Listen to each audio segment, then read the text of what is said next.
Buenas tardes, el día de hoy, 5 de mayo, Día Internacional de la Enfermedad Celíaca, vamos a dar inicio al taller de enfermedad celíaca, en el que vamos a hablar tanto la licenciada Florencia Bernatene, nutricionista, la licenciada Nicole Dana, psicóloga, y yo, Carolina Ullor, médica, pediatra y celíaca, desde el 2002 a los 11 años de edad. Como les decía, que este taller no es más ni menos que el día de hoy, que es 5 de mayo, que es el Día Internacional de la Enfermedad Celíaca. Por eso decidimos también darlo el día de hoy. Qué importante, ¿no? Que es este día y más que nada para aquellos que tenemos la enfermedad celíaca o que tenemos algún familiar o alguien con enfermedad celíaca conocido, y que esta enfermedad se dé a conocer y se pueda visibilizar. Más que nada, me gustaría que ustedes sepan que este taller es el primer taller de una serie de 4 talleres que vamos a dar. Este es como el más introductorio, es como un pantallazo general, y más que nada lo decidimos hacer este día, que es el día de la celiaquía, pero los demás talleres van a ser un poco más prácticos para abordar los diferentes temas y dar más estrategias. Vamos a hacerlo con una gastroenteróloga, un taller de celiaquía y nutrición y un taller de celiaquía y psicología y salud mental. El día de hoy entonces va a ser uno más introductorio para que empecemos a ver qué es la enfermedad celíaca. El día de hoy vamos a hablar un poco acerca de la definición de esta enfermedad, los síntomas y el diagnóstico, el tratamiento, que después vamos a hablar más específicamente, pero bueno, es la dieta libre de gluten, cómo es vivir con la enfermedad celíaca, que es todo un desafío, y vamos a hacer una última parte de mitos y verdades, que ahí vamos a necesitar de su ayuda también. Antes que nada, es importante cuando hablamos de una enfermedad saber de qué estamos hablando, y más que nada de esta enfermedad. ¿Qué es la enfermedad celíaca? Vamos a describir un poco que es una enfermedad crónica, sistémica, inmunomediada, desencadenada por la ingesta de gluten que afecta a individuos genéticamente predispuestos. ¿Qué significa todo esto? ¿No? Son como muchas palabras, pero significa que es una enfermedad que es crónica, significa que desde el momento del diagnóstico esta enfermedad va a ser para siempre, de por vida. ¿Qué significa que sea sistémica? Uno tal vez piensa que la enfermedad celíaca es una enfermedad del intestino y que solo afecta al intestino, y no, afecta a todo nuestro sistema, afecta a todo nuestro organismo.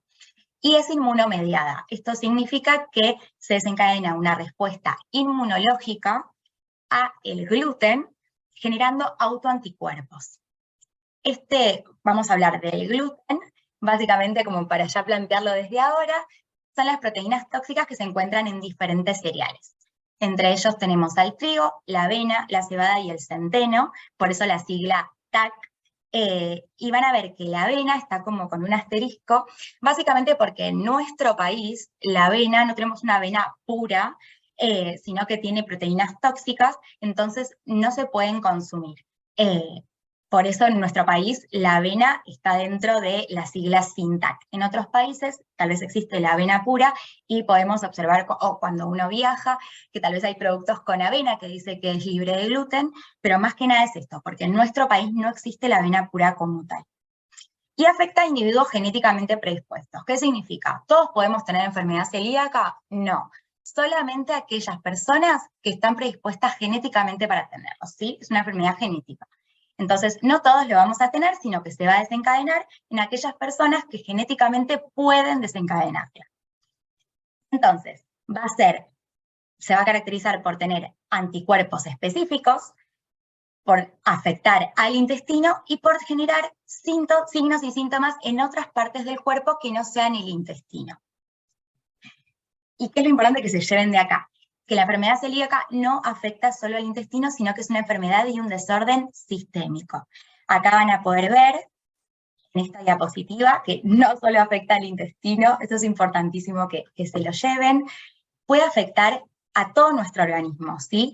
Puede afectar a la piel, generando eczema, acné, dermatitis herpetiforme, puede afectar a los huesos, generando osteopenia, osteoporosis. Se ve que en las mujeres puede generar infertilidad, puede generar a su vez menarca tardía, que es la primera menstruación, o puede generar menopausia precoz.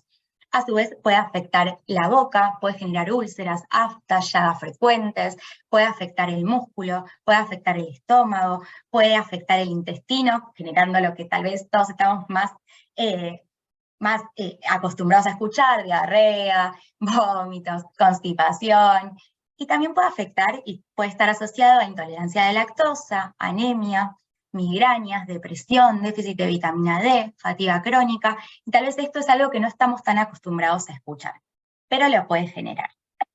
Es importante saber que estos síntomas se suelen dar al momento del diagnóstico y después con el tratamiento estos síntomas se revierten. La mayoría de estos síntomas se revierten. Pero bueno, está hablando todo y dando un pantallazo de qué es la enfermedad celíaca y qué parte de nuestro cuerpo afecta, que afecta a todo nuestro cuerpo. Es importante saber que no estamos solos en el mundo, ¿sí? No estamos solos, somos un montón. Se dice que es la enfermedad crónica más común en todo el mundo. El 1% de la población lo presenta. ¿Qué significa esto? Que de cada 100 personas, una persona es celíaca. Se dice también que es la más frecuente en mujeres, o sea, que es más frecuente en mujeres que varones.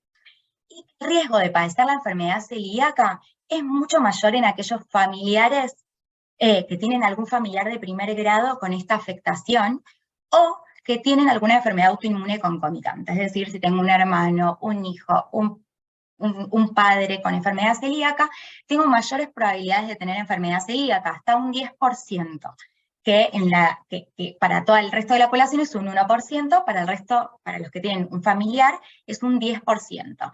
Y se ve también que hay mayor riesgo de padecer esta enfermedad en aquellos que tienen alguna enfermedad autoinmune concomitante, como puede ser el hipotiroidismo, la tiroides Hashimoto, diabetes tipo 1, hepatitis autoinmune, o alguna enfermedad genética, como puede ser el síndrome de Down.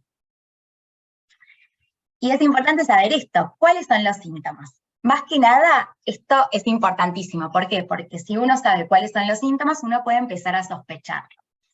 Existen 4 formas clínicas que son las que aparecen acá, y vamos a empezar con la primera. La sintomática clásica es tal vez la más frecuente que estamos acostumbrados a asociar con la enfermedad celíaca, ¿sí? Diarrea, pérdida de peso, dolor abdominal, distensión abdominal, constipación, que tal vez no asociamos tanto la enfermedad celíaca con constipación y la asociamos más con diarrea, pero suele asociarse con constipación, y vómitos. Después está la forma sintomática no clásica, que tal vez son los síntomas que no estamos tan acostumbrados a ver, y está bueno saber que la celiaquía los puede provocar.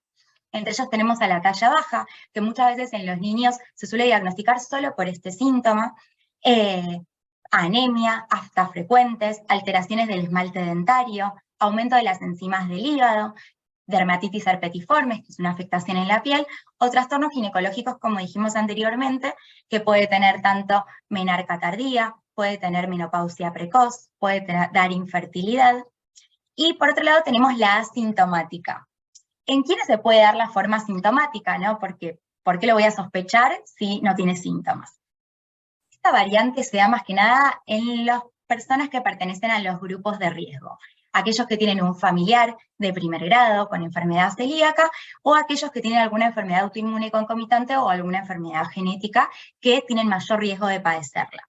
Se ve que es un hallazgo muchas veces en la endoscopía, que va a ser una de las patas del diagnóstico, y dentro de, en los mayores de 2 años o en los adolescentes y en los adultos, a veces esta forma es más frecuente que la forma sintomática.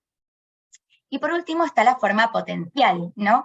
Más que nada, esta forma se va a caracterizar por tener un laboratorio con serologías positivas, que ahora vamos a ver qué es lo que significa esto, pero un estudio con endoscopía con una biopsia normal, que tenemos un intestino normal.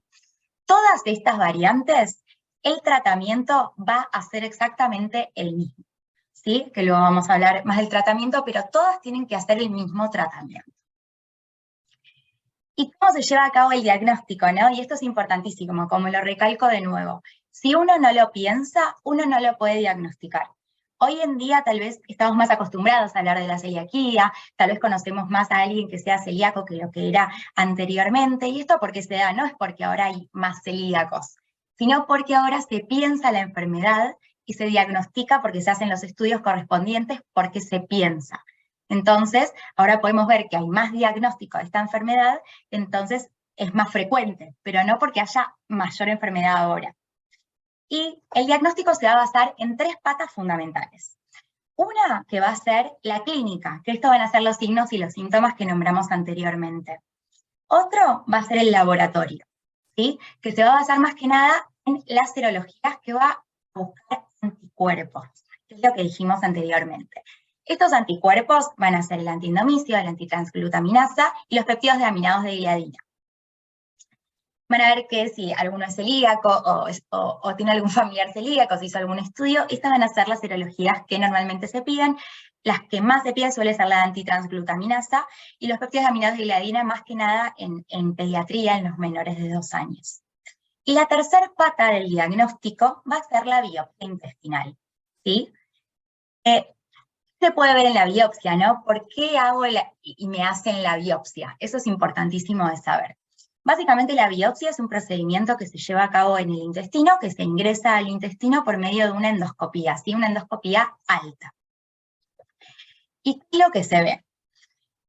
Que se lleven, me gustaría que esto se entienda, ¿no? Ustedes van a ver que donde está el lado de las vellosidades normales del intestino va a ser como si fuese dedos en guante, ¿sí? Las vellosidades normales tienen esta forma como dedos de guante. ¿Y qué es lo que me permite esto? ¿Qué es lo que le permite al intestino hacer? Absorber mucha mayor cantidad de nutrientes porque tiene mayor superficie de absorción teniendo esta forma. Ante un paciente con enfermedad celíaca, lo que ocurre es la atrofia de las vellosidades. Estas vellosidades que tienen forma de guante se aplanan y queda una superficie chata. Entonces, lo que podemos ver es que la superficie de absorción va a ser mucho menor que la que teníamos anteriormente con la forma de las vellosidades normales. Entonces, como consecuencia de la disminución de la superficie de absorción, se va a observar una mala absorción. ¿De qué? Dijimos, hidratos de carbono, proteínas, lípidos, oligoelementos y vitaminas. Después se puede ver que se pueden ver algunas otras lesiones en el intestino, como se puede ver hiperplasia de criptas o aumento de linfocitos intraepiteliales, que eso lo vamos a ver más que nada en el taller con el servicio de gastroenterología. Pero esto es importantísimo que se lleven, que hay una mala absorción. ¿Y por qué se produce la mala absorción? En nuestro país se realizó un consenso en el 2017, el Ministerio de Salud lo que recomienda es que para confirmar el diagnóstico de enfermedad celíaca se haga una biopsia intestinal, tanto en niños como adultos, o sea que la biopsia sería el diagnóstico definitivo. ¿Cómo están? Mi nombre es Florencia, yo soy nutricionista y les voy a hablar un poco sobre el tratamiento. Bueno, ¿en qué consiste el tratamiento de la enfermedad celíaca? Es muy importante saber que existe un único tratamiento y ese tratamiento es realizar una dieta estricta libre de gluten de por vida. ¿Y cuándo se debe implementar esa dieta? Se debe implementar luego de confirmar el diagnóstico. Esto es súper importante, ¿sí? Porque si yo comienzo con una dieta libre de gluten antes, puede interferir, digamos, en mi diagnóstico. Entonces, siempre el tratamiento con la dieta libre de gluten se debe iniciar inmediatamente luego de confirmar ese diagnóstico. Y con la adherencia al tratamiento se van resolviendo los síntomas y conlleva, digamos, a la curación gradual de todas las alteraciones histopatológicas que fue sufriendo ese intestino. Hasta la fecha no existe otro tratamiento alternativo. Hay algunos estudios que están en fases iniciales con algunos fármacos, pero hoy en día podemos decir que el único tratamiento es esta dieta, ¿sí? Bueno, ¿y cómo voy a implementar, digamos, esta dieta libre de gluten? Esta dieta libre de gluten tiene algo que es muy importante, que es excluir los alimentos, los medicamentos y los suplementos que contengan gluten, que procedan del trigo, la avena, cebada y centeno y todos sus derivados.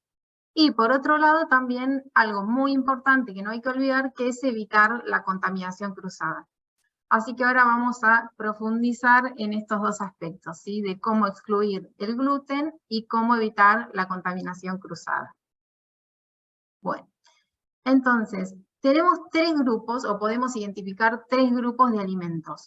Uno que serían los alimentos naturalmente libres de gluten. Digamos que estos son de origen natural, no han sido sometidos a ningún proceso de industrialización, como pueden ser las frutas, las verduras, las carnes, huevo. Después tenemos el alimento que por sí ya contiene gluten, el trigo, avena, cebada, centeno, todos sus derivados de harina y todas las preparaciones que son elaboradas con los mismos. Y por otro lado tenemos aquellos alimentos que pueden contener gluten, ¿sí? Que están en la duda. ¿Por qué? Porque fueron sometidos a procesos de elaboración o de industrialización, entonces pueden contener gluten. ¿Y cómo hacemos para identificar esos productos? Es muy importante que ese producto tenga el logo que vemos acá arriba, que es la espiga barrada con la leyenda Sintac. Pero no solamente tenemos que quedarnos con ese logo que va a estar en el packaging de ese alimento, sino que tenemos que recurrir a los listados oficiales de la ANMAT, ¿sí? Al finalizar la presentación les vamos a dejar todos los links para que puedan tener fácil acceso. De todos modos, también la Asociación Celíaca Argentina siempre mantiene también vinculado ese link de la ANMAT actualizado para tener un mejor acceso. Así que no se tienen que olvidar que por más que tenga el logo, por ahora hay que fijarse también en el listado de la ANMAT si ese alimento está permitido o no. Lo que hace la ANMAT es, recibe ese alimento y tiene que verificar que no haya contaminación cruzada, porque por ahí ustedes piensan, bueno, pero si naturalmente, digamos, por ahí no tiene gluten, ¿por qué tengo que fijarme? Bueno, porque la industria también comercializa otros productos que pueden contener gluten o que tienen gluten, y si hay contaminación cruzada, ese alimento no es apto, ¿sí?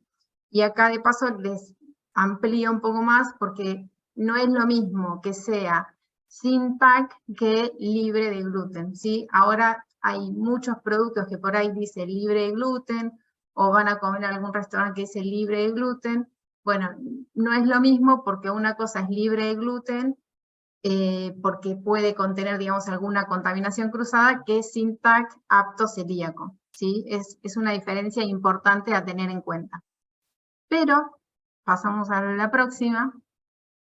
Si hay alguno de ustedes que fue recientemente diagnosticado o está medio perdido con la alimentación y demás, no se preocupe porque hay un montón de alimentos que naturalmente están libres de gluten y que tienen muy buenas condiciones nutricionales, ¿sí? Por ejemplo, acá tenemos 6 grupos que nos aportan muchísimos nutrientes, como las frutas y las verduras, que aportan vitaminas, minerales, agua, fibra. Tenemos el grupo de las legumbres, semillas y frutos secos, que nos aportan las proteínas de origen vegetal y también aportan minerales y aportan mucha fibra. El grupo de las carnes y huevos, que nos aportan proteínas de origen animal, carnes me refiero a vaca, pollo, pescado, cerdo, también aportan hierro. Aportan también las grasas saludables, semillas y frutos secos. Entonces, si nosotros recién empezamos y todavía no sabemos cómo reemplazar el gluten, acá tenemos un montón de alimentos con los cuales podemos hacer un montón de preparaciones, porque ya de las legumbres y frutos secos, por ejemplo, también podemos acceder a las harinas, ¿sí? Harina de lentejas, harinas de garbanzos, harina de almendras. Hay un montón de preparaciones que se pueden hacer. Ahí pregunta en el hígado también, todas las partes, digamos, animales no presentan gluten, ¿sí? Todas las carnes de origen, ya sea vaca, pollo, pescado, cerdo, o sea, hay miles, ninguna contiene gluten naturalmente. Pasamos a la otra. Bien. Y en cuanto a qué tipos de cereales entonces puedo consumir que no tengan gluten, acá cereales, me refiero al grupo de cereales que llamamos arroz, sorgo, maíz, ¿sí? Y los pseudo cereales que son la quinoa, el mijo, el amaranto y el trigo sarraceño. El trigo sarraceño está denominado trigo, pero no es el trigo, ¿sí? No contiene gluten. Y este grupo de alimentos también es importante que lo tengan en cuenta porque ninguno contiene gluten, se pueden hacer un montón de preparaciones, incluso por ejemplo el arroz tenemos un montón de variedades, tenemos arroz yamaní, arroz blanco, arroz integral, el maíz tenemos el almidón de maíz, tenemos el maíz blanco, el maíz amarillo, hay un montón de preparaciones que se pueden hacer con estos grupos de cereales que son naturalmente libres de gluten. Y tienen que tener en cuenta que todos este grupo de cereales siempre deben comprarlos en góndola, en envases cerrados, ¿sí? No a granel, porque puede haber contaminación cruzada. Bien. Seguimos con el otro. Bueno, y dijimos que el tratamiento tenía como dos patas. Por un lado, la alimentación libre de gluten y por otro lado, la contaminación cruzada. Entonces, ¿cómo evitamos la contaminación cruzada? Es importante saber que la alimentación cruzada significa que puede haber algún resto de miguitas o de gluten que contamina el alimento, y esto hace que la persona celíaca ingiera de manera involuntaria gluten, ¿sí? En Argentina el mínimo establecido es de 10 miligramos por kilogramo de peso, y ustedes piensen que ya una rebanada de pan tiene 2000 miligramos, ¿sí? Entonces ya una pequeña miga que yo pueda consumir ya me interfiere en el tratamiento, ¿sí?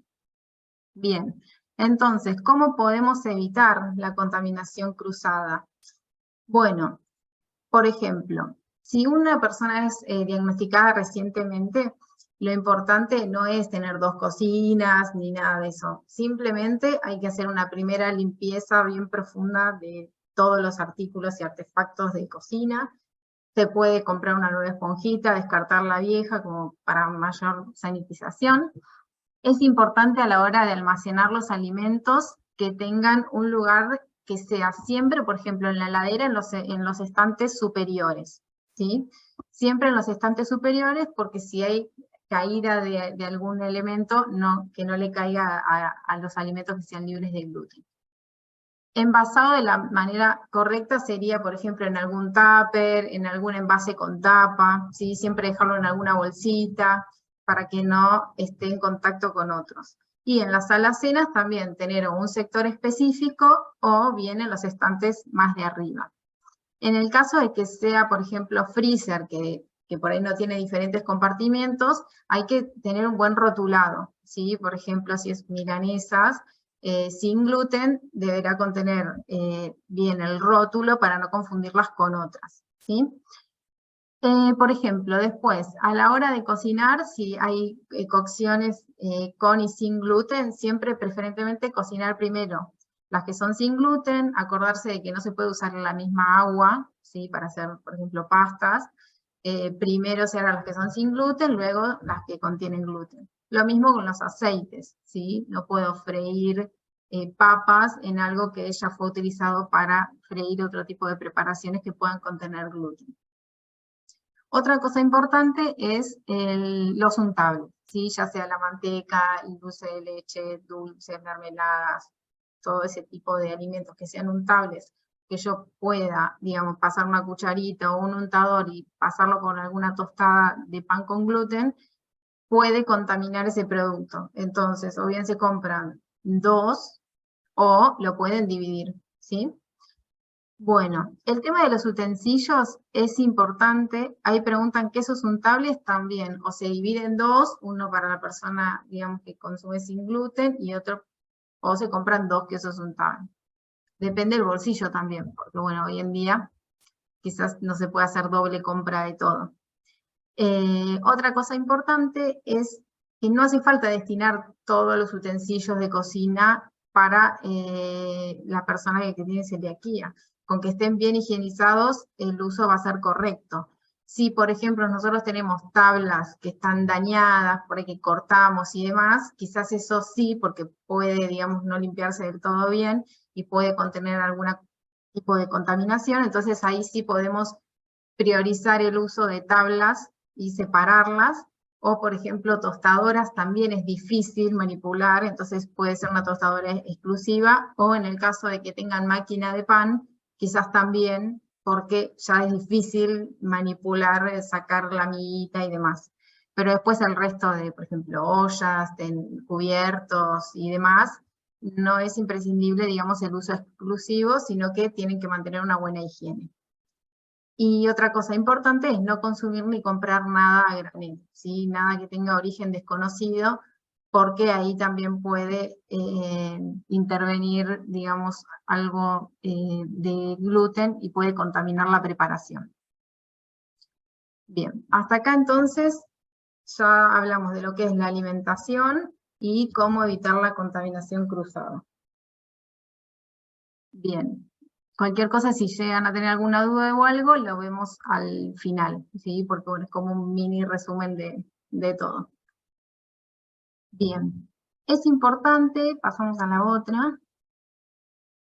Bien, es importante que el tratamiento de la enfermedad celíaca incluya seguimiento del paciente de forma periódica y a largo plazo, para de esta manera poder evaluar la evolución clínica y la adherencia a esta dieta libre de gluten, ¿sí? Por eso es importante un equipo interdisciplinario, como el médico, la nutricionista, el gastroenterólogo, el psicólogo, las asociaciones, los grupos de soporte. O sea, es importante para mantenerse actualizado pertenecer a alguna asociación para tener, digamos, buena llegada de información.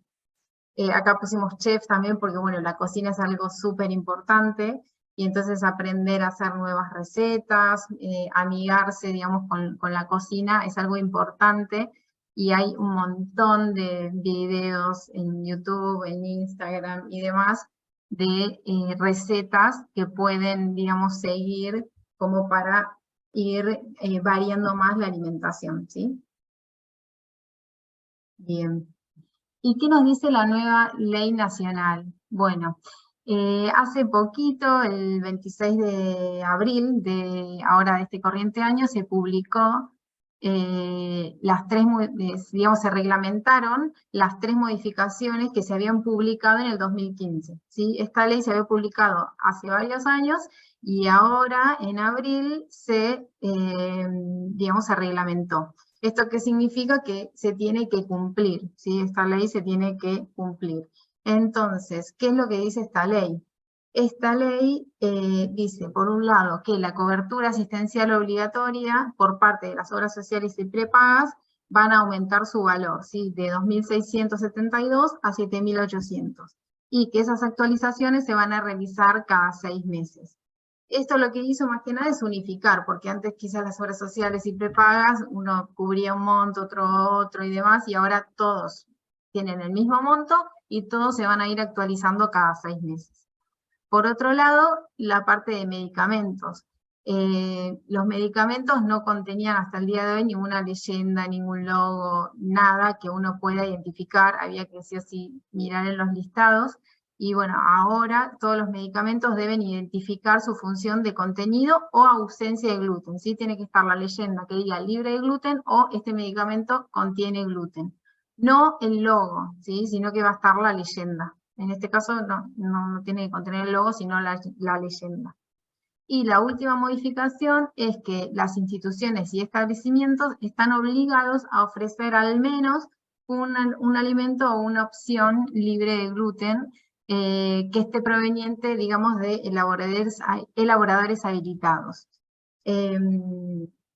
Esto tiene, o sea, no se va a empezar a cumplir mañana, eso ya lo sabemos, lamentablemente, pero bueno, en el lapso de 12 meses está previsto que puedan realizarse las modificaciones de estas 3 modificaciones que finalmente se reglamentaron, ¿sí? Así que esta implementación permitirá, por un lado, digamos, ampliar esta mayor oferta de alimentos, convirtiéndolas, digamos, en un derecho para todas las personas celíacas, pero también establecer estándares para cumplir y garantizar que el momento de consumir alimentos sean seguros, ¿sí? Por eso es súper importante. Bueno, creo que hasta acá estamos y ahora las dejo con Dana. Gracias. Hola, ¿qué tal a todos? Bueno, me vuelvo a presentar, mi nombre es Nicole Dana, soy psicóloga, y con Carolina y con Florencia nos parecía importante hacer una mención especial a la vida de una persona diagnosticada con celiaquía. Después de todo sabemos que el único tratamiento es mantener una dieta libre de gluten, pero no muchas veces se habla de cómo nos podemos adaptar a esta dieta o cómo nos puede impactar a un nivel emocional.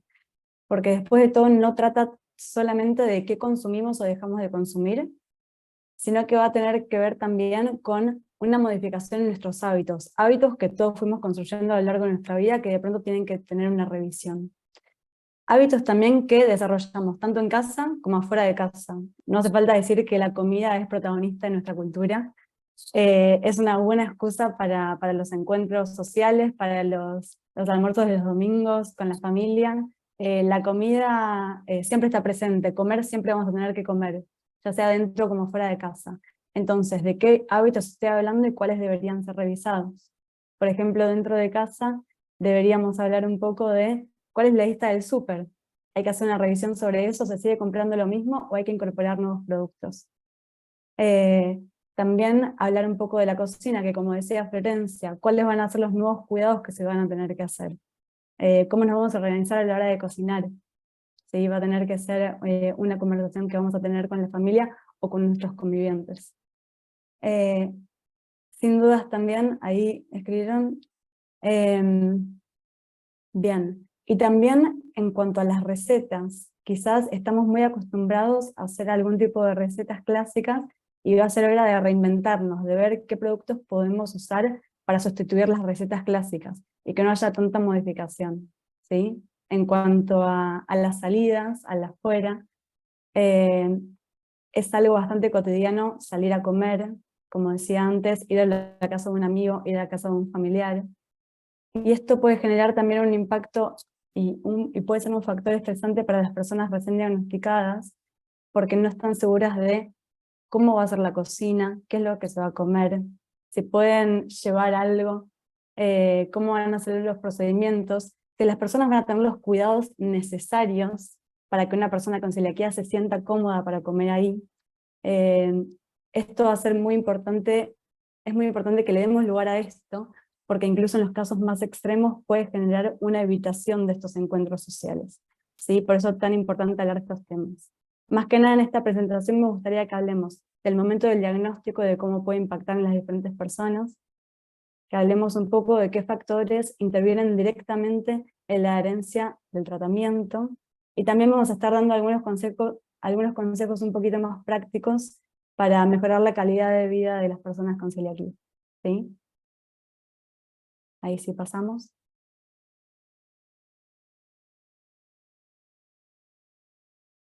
A ver. Ahí va. Si querés, pone todo, no. Ahí va. Vamos a empezar a hablar del momento del diagnóstico y en esta ocasión me gustaría que tengamos en cuenta dos factores importantes que van a influenciar bastante en el momento del diagnóstico. Uno va a ser la edad y otro van a ser los síntomas, la sintomatología. ¿Por qué? Empecemos hablando de la edad. Después de todo, esta enfermedad se puede manifestar en cualquier momento de la vida, ya sea niño o adulto viviendo solo. Con respecto a los niños, bueno, los padres o el adulto a cargo va a ser responsable, va a tener un rol protagónico, porque va a ser responsable de entender la enfermedad y también de entender lo necesario que es mantener el tratamiento. También es necesario que los padres o los responsables a cargo sean los proveedores que le puedan proveer a sus hijos todo lo necesario para que tengan una dieta adecuada. En tercer lugar, van a ser los responsables de poder comunicar toda esta información, ya sea a los colegios, a otros padres, a otros familiares, para que entiendan también la gravedad del asunto y tengan los cuidados que son necesarios. Y por último, van a tener que comunicarle todo esto a sus hijos, que les puedan transmitir de qué va esta enfermedad, por qué es tan importante que mantengan y respeten el tratamiento. Y acá me quiero detener porque no solamente tiene que ver con el qué le van a transmitir, sino cómo lo van a hacer, cómo vamos a decirle lo que les está pasando. Una cosa es plantearlo como un problema, como una enfermedad en sí misma, que eso tiene una connotación bastante negativa, y tenemos que tener cuidado por cómo es que lo reciben estos hijos o hijas. Y otra cosa es plantearlo como algo más en la vida a lo que nos vamos a tener que adaptar, plantearlo con más normalidad.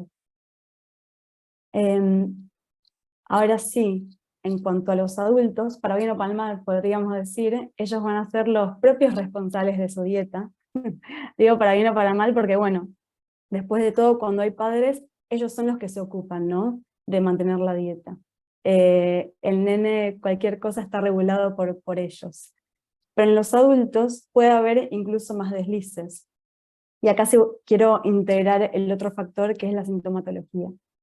Cuando una persona es sintomática, cuando tiene síntomas, está demostrado que hay una mayor adherencia al tratamiento. ¿Por qué? Porque hay consecuencias inmediatas, es decir, si consumen algún producto con gluten, va a haber una consecuencia inmediata. Bueno, sabemos todos que nadie quiere llamar a una ambulancia en un restaurante o en la casa de algún amigo. Entonces son extremadamente cuidadosos y revisan y súper revisan, e incluso, como decía antes, puede generar niveles altos de estrés y de preocupación a la hora de consumir en otros lugares. Entonces, mantienen mucho más la dieta. Pero ¿qué pasa con los adultos que son asintomáticos? Acá hay una mayor resistencia, no solamente a aceptar el diagnóstico, que a veces, muchas veces lo aceptan, pero sí para mantener la dieta. Suele haber más deslices en este tipo de pacientes. Algo que quiero que quede claro por si no se entendió, es que ya sea niño, adulto, con síntomas o sin síntomas, este diagnóstico va a impactar en toda la familia. No solamente familia, sino en el grupo social, en el grupo de amigos, en el grupo laboral. Es importante darle lugar a las personas que tienen celiaquía para darle las mismas posibilidades, porque como decíamos antes, comer se tiene que comer siempre. Entonces, es importante tener los cuidados necesarios, tener una mirada comprensiva, entender qué es lo que está necesitando la otra persona. Ahora sí podemos pasar a la siguiente.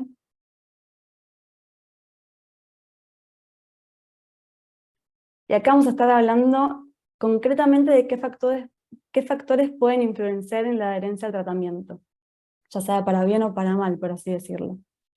Por un lado están los factores que están vinculados directamente al paciente. Recién estábamos diciendo la importancia que tiene que el paciente pueda aceptar tanto el diagnóstico como el tratamiento para comprometerse con el mismo, para que sea cuidadoso.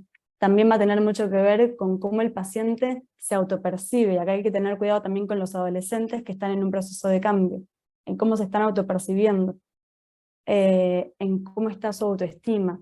Digo esto, y me parece importante que estemos atentos, porque es importante que incorporemos a algún profesional de la salud, un psicólogo, en caso de que veamos una baja en la adherencia del tratamiento.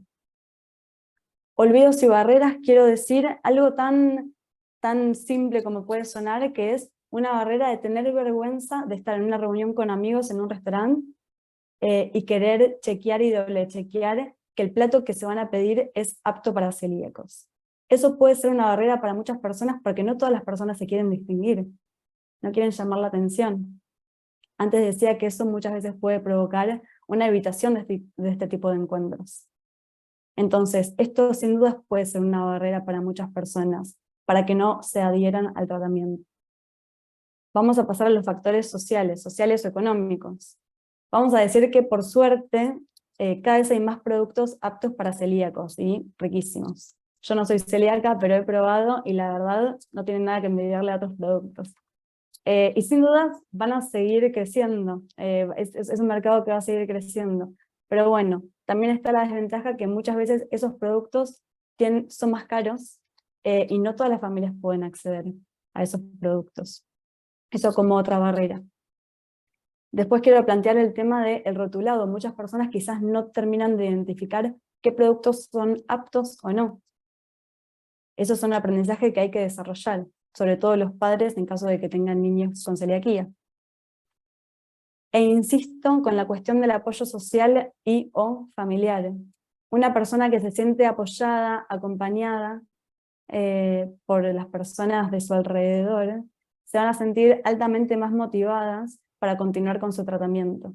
Si cada encuentro social o encuentro familiar es una traba porque la otra persona que recibe en la casa, por poner un ejemplo, no se acuerda que hay una persona con celiaquía, va a ser una gran desmotivación para estas personas.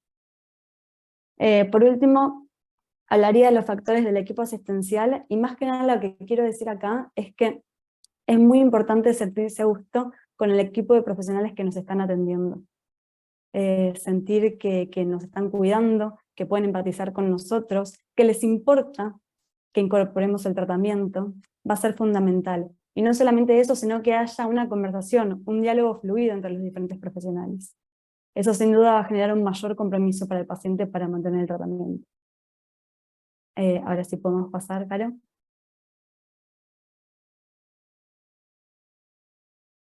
Por último, quería dejar algunos consejos un poco más prácticos. A ver, cada uno tendrá su historia, cada uno habrá recibido el diagnóstico en determinado momento y se habrá adaptado de la forma que ha podido. Acabo de decir algunos consejos que probablemente muchos ya incorporaron, y así espero, pero bueno, vamos a ver si decimos algo nuevo. En principio, aceptar. Insisto con este tema porque a la larga es lo que genera el primer paso para avanzar, para incorporar este tratamiento, para respetar la dieta. En segundo lugar, aprender, tomarlo como una aventura. Vamos a aprender y también vamos a enseñar. Las personas que están a nuestro alrededor quizás no con mala intención, pero no saben realmente qué es lo que la persona necesita. Entonces aprovecho también para decir qué importante es decir lo que necesitamos. No asumir que los demás no se dan cuenta o son malos, sino que realmente desconocen, hay un desconocimiento. Desafortunadamente no estamos tan informados como sociedad. Entonces enseñar no es una mala idea. En tercer lugar, ser proactivo. Lo que quiero decir con esto es no esperar que en todos los lugares a los que vayamos haya opciones para nosotros. No es lo ideal, ya lo sabemos, pero es la realidad. Entonces, en caso de que las juntadas sean lo de un amigo, quizás llamar antes y preguntar qué va a haber para comer, ver si yo me tengo que llevar algún tipo de vianda, ver si me conviene llevarme algún snack. Esto siempre igual, ¿no? Siempre podemos estar en la calle, tener hambre y tener algo a mano. Eso va a hablar mucho de nuestro cuidado personal. O incluso en restaurantes, saber a dónde ir, que eso ahí me voy adelantando, pero bueno. Siempre está bueno a la hora de planificar algún tipo de programa, ser proactivo, directamente proponer algún lugar lindo, algún lugar que nos guste, algún lugar que nos convoque. En cuarto lugar, seguir en redes sociales a personas o grupos de celíacos. A ver, no estamos solos en el mundo, como decía Caro con la estadística, no estamos solos, y realmente seguir personas que tengan celiaquía nos hace sentir más acompañadas. No solamente eso, sino que nos dan muchísimos recursos. Más aún si me sumo a algún grupo. De hecho, conozco muchas personas que se sumaron a grupos de celíacos y terminaron yendo a comer todos juntos.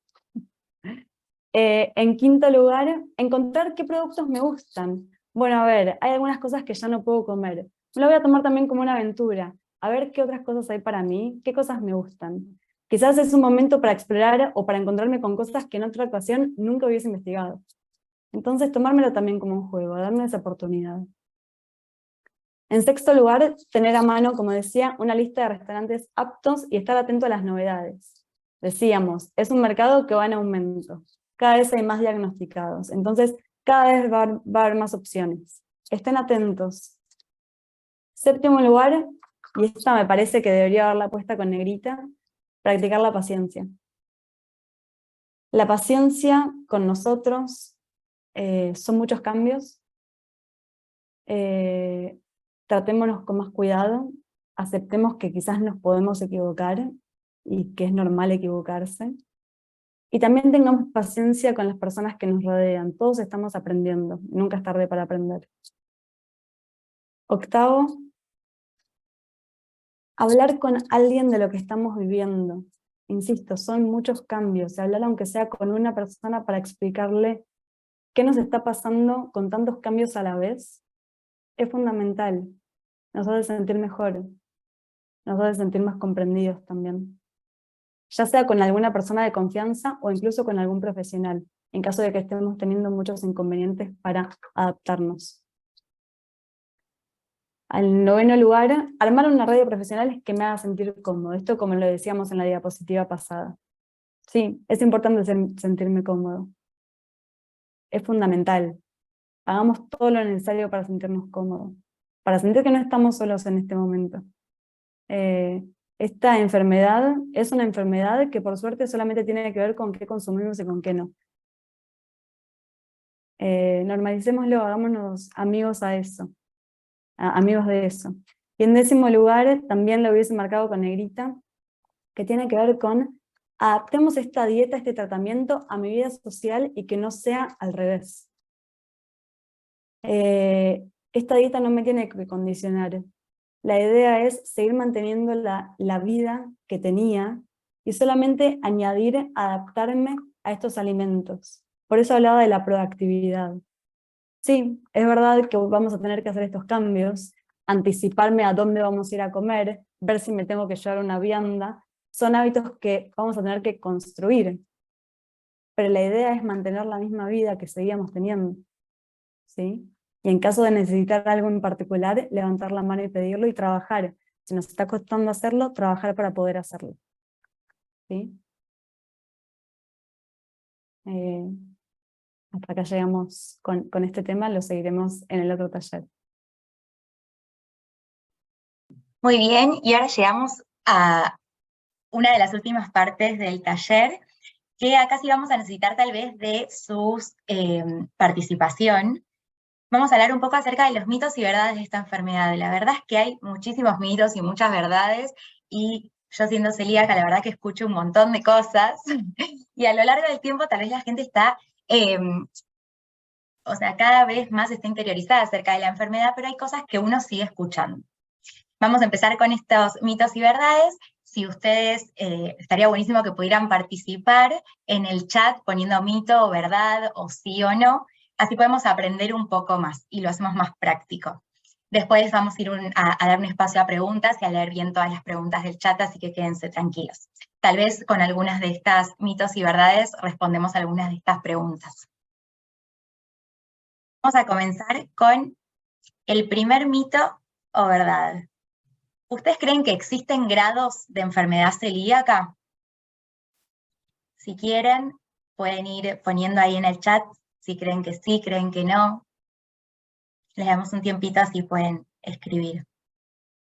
Bueno, ahí van poniendo, algunos ponen mito, no. Hay una puso así, mito. Va ganando el mito. Va ganando el mito.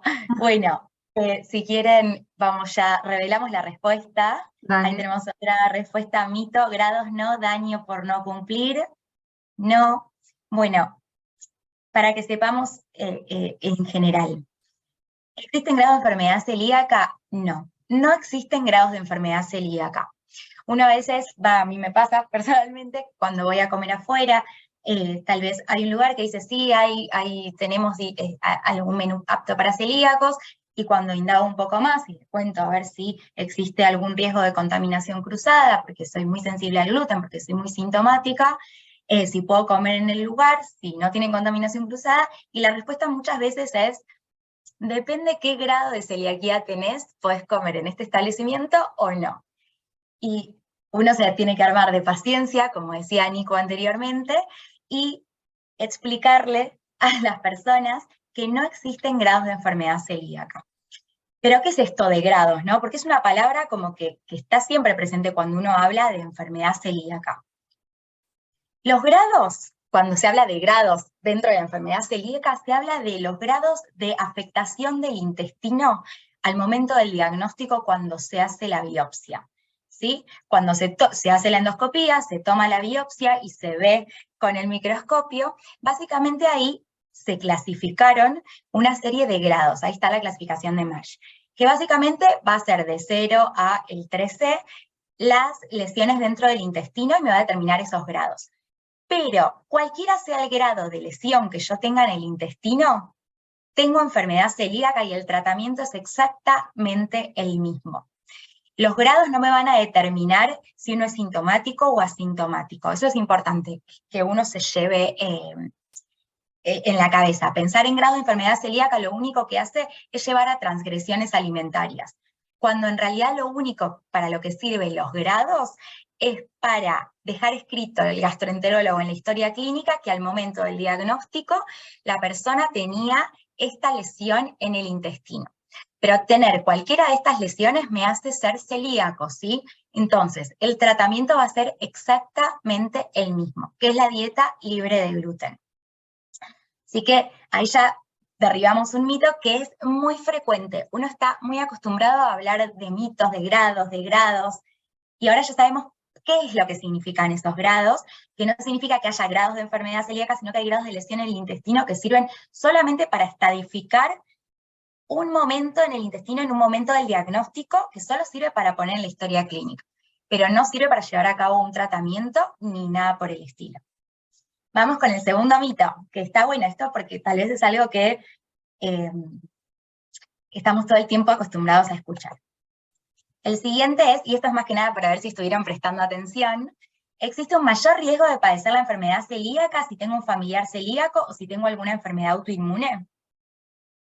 Ahí si quieren pueden poner sí, no, mito, verdad, lo que ahí vamos leyendo. Sí, sí. Sí, verdad. Sí, estarían genéticamente predispuestos. Sí, sí. Bueno, va ganando el sí. Va ganando el Estuvieron sí. atentos. Estuvieron atentos y la respuesta es sí. Lo que dijimos anteriormente. Estas personas, no todas van a estar genéticamente predispuestas a tener mayor riesgo de enfermedad. Van a ver que dentro de una misma familia, tal vez hay personas que tienen los HLA, que ahora vamos a hablar un poquito, y algunos que no, ¿sí? Pero básicamente lo que esto me dice es que hay un mayor riesgo de padecerla, ¿sí? Hay un 10% más de probabilidades de tener enfermedad celíaca, si tengo un familiar celíaco, si tengo alguna enfermedad autoinmune, que si no tuviese ni una enfermedad autoinmune ni un familiar celíaco, porque si no tuviese nada, hay solo un 1% de probabilidad de tenerla. Y si tengo un familiar, es un 10%. Así que sí, hay mayor riesgo de padecerlo. Entonces está bueno, más que nada, si tengo alguna de estas enfermedades, tenerlo en cuenta porque me voy a tener que hacer estudios para descartarlo y estudios de seguimiento si tengo un familiar celíaco. Seguimos con el tercer mito o verdad. ¿Todos deberían hacer el estudio genético? Que es el HLA DQ2 y DQ8. Esto igual lo vamos a profundizar más en el taller con la gastroenteróloga, pero más que nada como para tener un pantallazo, ¿no? De si este estudio nos lo deberíamos hacer todos o no. O si tengo síntomas, me hago el estudio genético y con eso diagnostico la enfermedad. Damos un tiempito, así pueden poner a modo de juego es esto, obvio que no importa lo que pongan ni nada, solo es para aprender.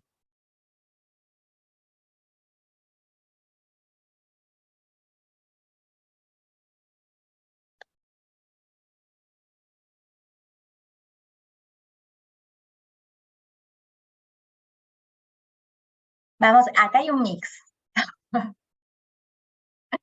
Acá hay un mix, es donde más mix hay, ¿no? De sí o no, que tal vez no es lo que estuvimos tanto hablando en este taller.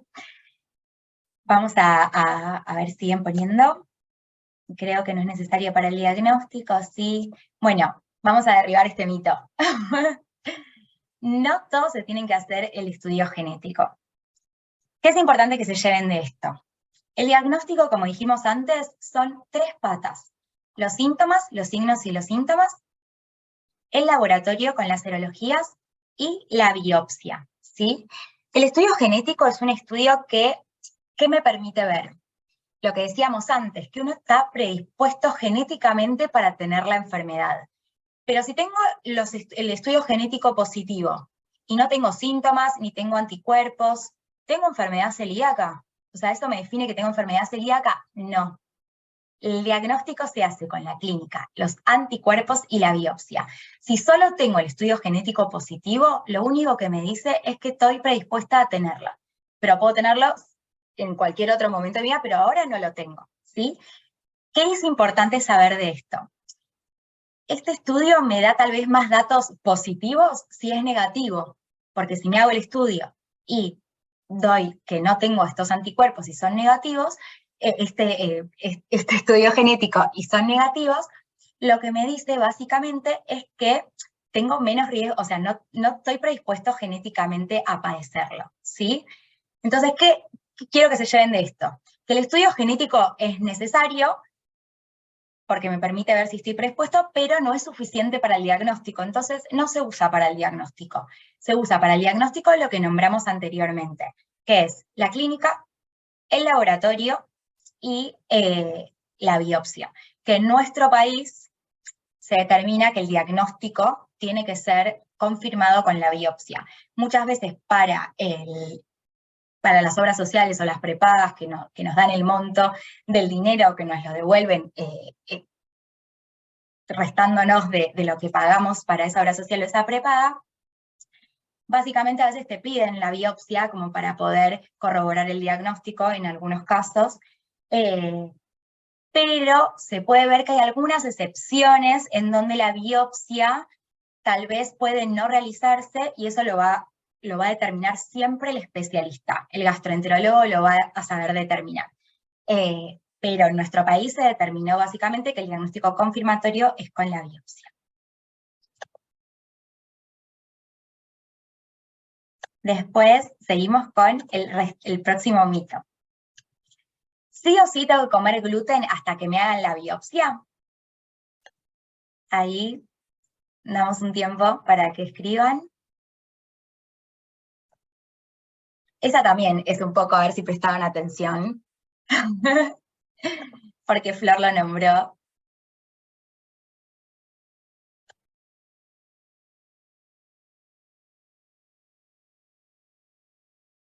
Hay un mix acá también, parece.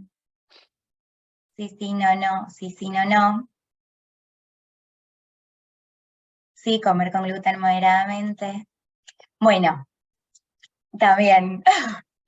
¿Sí o sí tengo que comer con gluten hasta que me hagan la biopsia? Sí. Sí o sí tengo que comer con gluten hasta que me hagan la biopsia. Como dijimos, la biopsia me confirma el diagnóstico. La biopsia es un estudio que se hace por endoscopía, pero superior, exactamente. Es la veda, se llama. Que se hace, es una endoscopía alta. Entonces, ¿qué es lo que ocurre? Si yo me hago el estudio para confirmar una enfermedad, yo lo que quiero ver es si el intestino está afectado. Y el intestino va a estar afectado si se consume gluten. Porque si no se consume gluten por un tiempo estipulado, estas lesiones del intestino se van a revertir para poder absorber bien todos los nutrientes. Porque a lo que reaccionamos es al gluten. Entonces, ¿qué es lo que pasa? Si yo no estoy comiendo gluten y me hago la biopsia, probablemente cuando me haga el estudio puede que no tenga alguna lesión, entonces no me va a servir de nada hacerme la biopsia. La biopsia sirve para poder ver la lesión del intestino que está desencadenada por la ingesta de gluten. Entonces, un estudio que es un poco invasivo en un primer momento, pero que me confirma el diagnóstico. Entonces, si lo voy a hacer, lo tengo que hacer bajo las condiciones que lo tengo que hacer, ¿sí? Entonces, sí o sí tengo que comer gluten hasta que me hagan la biopsia. Vamos con el próximo mito, o verdad. ¿El seguimiento una vez realizado el diagnóstico es con biopsia? O sea, ¿es con endoscopía? ¿Qué opinan? Porque esto no lo dijimos. Así que acá puede haber muchas respuestas.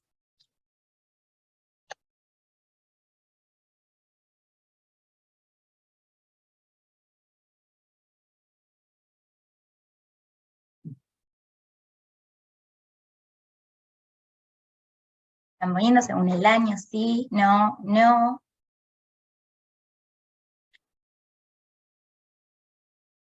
Esta es una pregunta que hice, ok, ahora la vamos a responder.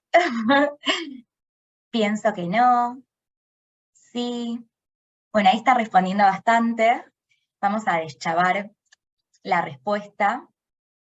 Si los estudios dan positivos, creo que no, creo que no. Bueno, a ver, vamos a deschavar la respuesta, que es que no. Una vez que me hago el diagnóstico de enfermedad celíaca, lo que tengo que hacer inmediatamente es comenzar la dieta libre de gluten, lo que nombramos anteriormente. Y el seguimiento se va a hacer, o sea, basado en la clínica y en los síntomas que tenga el paciente, se va a hacer con laboratorio, ¿sí? Con serologías, que en un primer momento, desde el diagnóstico hasta que se vuelve a repetir es al año, Y después se puede hacer un seguimiento cada año o cada 2 años para ver cómo venimos con los anticuerpos, ¿sí? Muchas veces lo que se piensa es que se hace la endoscopía para ver. No, la verdad es que no. La endoscopía solo sirve en el momento del diagnóstico y después el seguimiento se va a hacer por la clínica. Si nosotros queremos saber, porque tal vez esa es una pregunta que estaba anteriormente, que es qué otros estudios hay que hacerse en el seguimiento, y eso se va a basar mucho en los síntomas que tenga el paciente, ¿no? En los síntomas que tengamos cada uno. Pero se dice que hay que hacer, como está asociado a anemia, se tiene que hacer un hemograma, ¿sí? También un hepatograma, porque puede aumentar las enzimas hepáticas, como dijimos antes, un proteinograma. A su vez hay que ver cómo está el calcio, el fósforo, más que nada el calcio y el fósforo, para ver, dijimos que afecta al hueso, ¿sí? Y está asociado a otras enfermedades autoinmunes, como puede ser la diabetes, está bueno hacer una glucemia, ¿sí? También está bueno descartar si puede haber una tiroiditis de Hashimoto, un hipotiroidismo. Entonces, y si más que nada se diagnostica a partir de la adolescencia, está bueno hacer un estudio óseo para ver cómo están los huesos. Pero esos son los estudios que habría que hacer además de la serología. Pero el seguimiento de la enfermedad celíaca se hace por medio de los anticuerpos que nombramos anteriormente. Después, bueno, vamos con el otro mito, o verdad. ¿Es necesario tomar alguna medicación o la dieta libre de gluten alcanza? Yo creo que esta la van a responder. A ver, vamos viendo.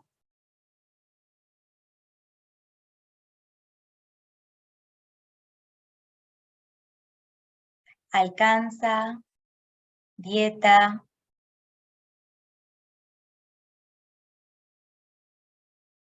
Perfecto, bueno, vamos derribando mitos o verdades. ¿Es necesario tomar alguna medicación o la dieta de libre de gluten alcanza? Solo la dieta libre de gluten alcanza. O sea, ¿qué es importante de esto y qué es importante saber, no? Que nuestro tratamiento, o sea, el tratamiento de esta enfermedad, no está en la farmacia. No tengo que comprar ninguna medicación, no tengo que tomar algo todos los días, no. Lo único que tengo que hacer es cumplir la dieta libre de gluten, que es un desafío, como vimos anteriormente, y como es la comida está en todos los aspectos de nuestra vida, pero es lo único que tenemos que hacer. No tenemos que tomar ninguna medicación ni comprar nada, ni hay ningún tratamiento ni nada por el estilo que esté ahora avalado. Solo por ahora el único tratamiento que tenemos es la dieta libre de gluten. Y a ver, vamos. Perdón, por ahí preguntaban también cómo se evaluaba esa dieta libre de gluten. Hay cuestionarios que se realizan, sobre todo porque es importante detectar si hay alguna ingesta que pase inadvertida a través de alguna contaminación cruzada, ¿sí? Si el paciente mantiene una buena adherencia a la dieta, pero puede ser que haya alguna transgresión de manera involuntaria, y entonces a través de estos cuestionarios uno puede, digamos, minuciosamente ver si existen o no. Y también nos vamos a dar cuenta más que nada por los signos y los síntomas de las personas que son sintomáticas, ¿no? Probablemente si tienen la ingesta de alguna traza de gluten, puede llegar a tener síntomas, entonces con eso también nos vamos a ir dando cuenta, y obvio que con el seguimiento, con los anticuerpos también. Vamos con el próximo, que este es el último mito, ¿verdad? ¿El gluten está solo en la comida? Yo creo que este también lo van a poder responder bien después del taller. Así que si quieren pueden ir poniendo.